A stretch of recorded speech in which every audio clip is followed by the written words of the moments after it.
have not seen this movie. Nope. The Private Eye is a film starring Matt Rife, which is the only reason this movie might interest you. Matt You mean Rife, internet sensation and stand-up comedian Matt Rife? Yes, this movie was made, The Private Eye was made over the pandemic. It kind of shows it's limited in its budget. And he's sort of in his brain, he's like this great detective. So you hear like a voiceover of like, you know, a detective, like all the cliches of like an old film noir.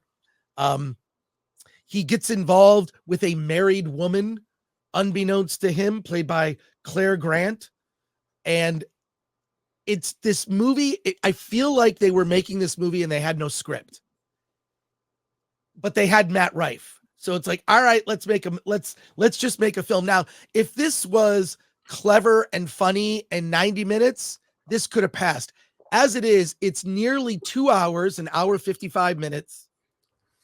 The story is incredibly loose, and it's sort of filled with all those private eye film noir cliches, but the movie thinks it's being clever and mocking them. It's not really doing any of that. The worst part about The Private Eye is I was completely bored. It also has like a lot of voiceover, and then actually an appearance by why am I spacing on the actor's name here? Eric Roberts, which is like, I feel like he was completely wasted in this. Look, I've been hearing about Matt Rife. I've watched some of the clips. People are saying he's an offensive comedian. None of what he's saying is particularly offensive to me. I think it's just sort of low hanging fruit. So you could accuse him of maybe making cheap jokes, but I don't think they're offensive. I do like the fact that Matt Rife makes fun of the people who try to come after him. Good on him.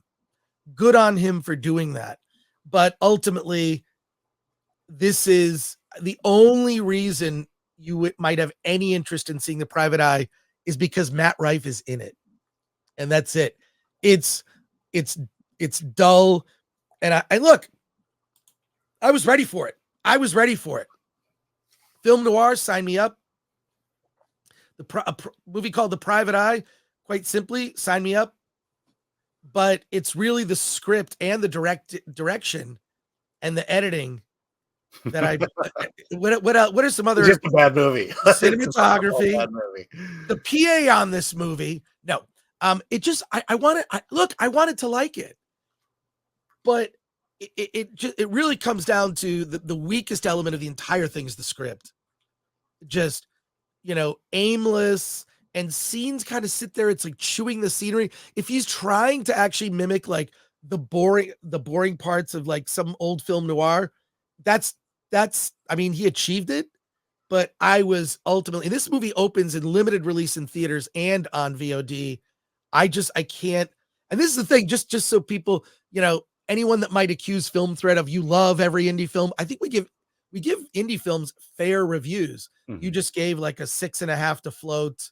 You know, if I had to rate this, I'm sorry, it's a 4 out of 10. Just because something is indie doesn't make it great. But I do think, you know, what indie films can do is take a lot of risks. And, you know, it is something of a risk to make this film, you know, like, I mean, it was, considering the circumstances, because I talked to a friend of mine who worked on it. And I was asking him like, he's like, have you seen it? It's like, yeah. Did not like it, but he explained to me that, you know, it was made during the pandemic. They kind of used what they had. It is what it is, but I cannot recommend The Private Eye. It's a 4 out of 10 for me. If you are a super fan of Matt Rife, go see it. If you like good movies, don't go see it.